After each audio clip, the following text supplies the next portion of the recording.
दून हलचल, नजर हर खबर पर। उत्तराखंड में भूमाफिया कितने बेखौफ है, इसकी बानगी देहरादून में देखने को मिल जाएगी, जहां सरकारी जमीनों पर भी माफिया मौज कर रहे हैं और जिम्मेदार खामोश हैं। मामला राजधानी देहरादून के आर्केडिया ग्रांड के चंद्रमणि चोइला के पटियों गांव का है, जहां की बेशकीमती जमीनों पर कुछ भूमाफियाओं की नजर पड़ गई है और इन लोगों ने सरकारी दस्तावेजों में हेर फेर कर फर्जी रजिस्ट्रियां तैयार कर निर्माण कार्य भी शुरू कर दिया है। वहीं इन जमीनों से लगती भूमि वन विभाग की भी है, लेकिन वन विभाग भी इन लोगों से अपनी जमीनें नहीं बचा पा रहा है। कारण है कि खसरा नंबर 2067 क्षेत्र की कुछ भूमि धारा 4 भारतीय वन अधिनियम के अंतर्गत निहित है और जब तक प्रशासन द्वारा धारा 20 तक की कार्रवाई नहीं हो जाती, तब तक वन विभाग भी इस भूमि पर अपना हक नहीं जता पा रहा है।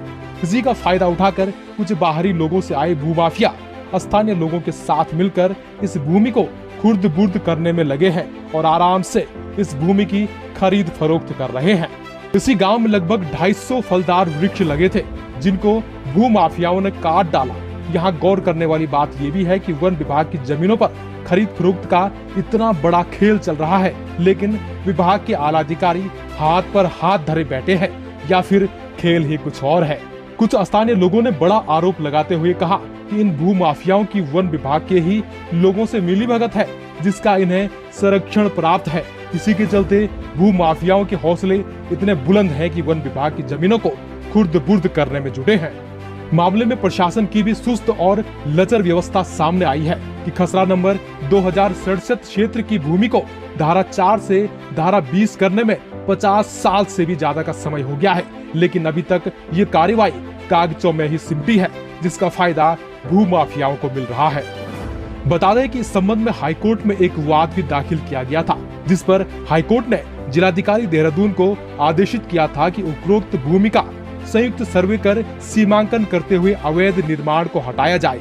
आपको ये भी बता दें कि इन भूमाफियाओं के हौसले इतने बुलंद हो गए हैं कि इन्होंने एक अनुसूचित जाति के गरीब परिवार की चंद्रमणि चोइला के पटियों गांव में 25 बीघा पुश्तैनी जमीन पर गिरोह बंद कर कब्जा कर लिया और इन्हें जमीन से बेदखल कर डाला। स्थानीय लोगों का कहना है कि ये भूमाफिया दूसरे प्रदेश के आपराधिक किस्म के लोग हैं, जो कि क्षेत्र की जमीनों पर कब्जा कर रहे हैं।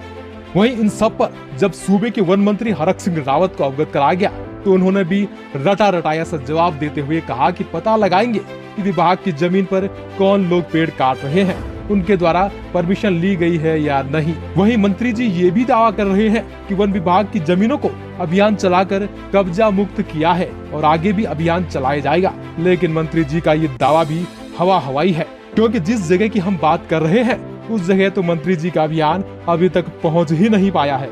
जानकारी में नहीं है और मैं इसको अभी मुझे क्योंकि आज वन विभाग में जाना था और बातचीत करनी थी, क्योंकि लेकिन विलम्ब हो गया है। जैसे मेरी जानकारी में मैं जानकारी पता करूंगा कि ये जो पेड़ काटे जा रहे हैं वो क्यों काटे जा रहे हैं और उसके लीगली उसके प्रोसेस मतलब उसके लीगली उसकी परमिशन ली गई है नहीं ली गई है।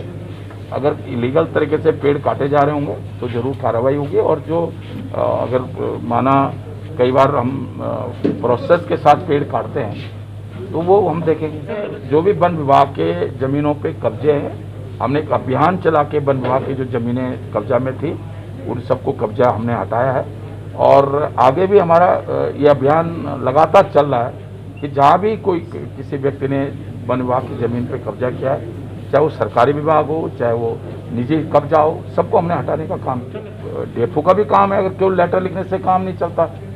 मुझे जानकारी में नहीं है क्योंकि कई बार सब चीज़ें जानकारी में नहीं आती, इतना बड़ा प्रदेश है, कहाँ क्या हो रहा है, लेकिन मैं इस जानकारी लूँगा और जो गलत होगा तो गलत होगा। उधर सत्ता में बैठे लोग भी दावा कर रहे हैं कि प्रदेश में भू माफियाओं की कारगुजारियों को बर्दाश्त नहीं किया जाएगा और यदि कोई खबर इनके द्वारा जमीन कब्जाने की मिलेगी तो जीरो टॉलरेंस की सरकार उस पर सख्त कार्रवाई करेगी।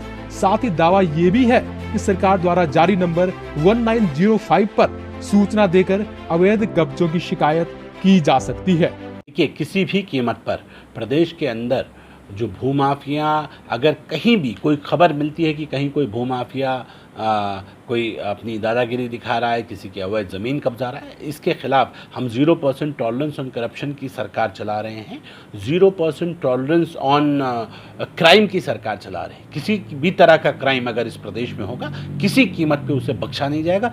सख्त से सख्त कार्रवाई ऐसे माफियाओं के खिलाफ की जाएगी। मुझे लगता है कि इसीलिए माननीय मुख्यमंत्री का जो डैशबोर्ड नंबर है 1905, कहीं भी कोई इस तरह की सूचना आती है तो हम लोगों ने खुद भी कहा है कि आप 1905 पे कॉल करें, बताएं अगर कहीं कोई इस तरह का व्यक्ति संदिग्ध परिस्थितियों में कोई हरकत करता है तो ऐसे लोगों के खिलाफ सख्त से सख्त कार्रवाई की जाएगी। बहरहाल जिस चंद्रमणि चोइला के पटियों गांव की हम बात कर रहे हैं, ऐसा नहीं है कि इस प्रकरण का शासन प्रशासन और सरकार के नुमाइंदों को पता नहीं है, लेकिन इस पर आखिर कार्रवाई करे तो करे कौन?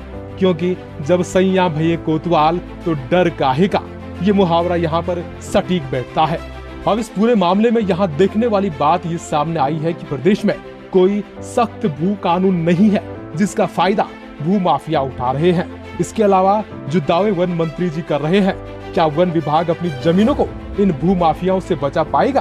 क्या इन लोगों पर सरकार की ओर से कोई कार्रवाई की जाएगी या फिर ऐसे ही जमीनें कब्जाने का सब खेल चलता रहेगा?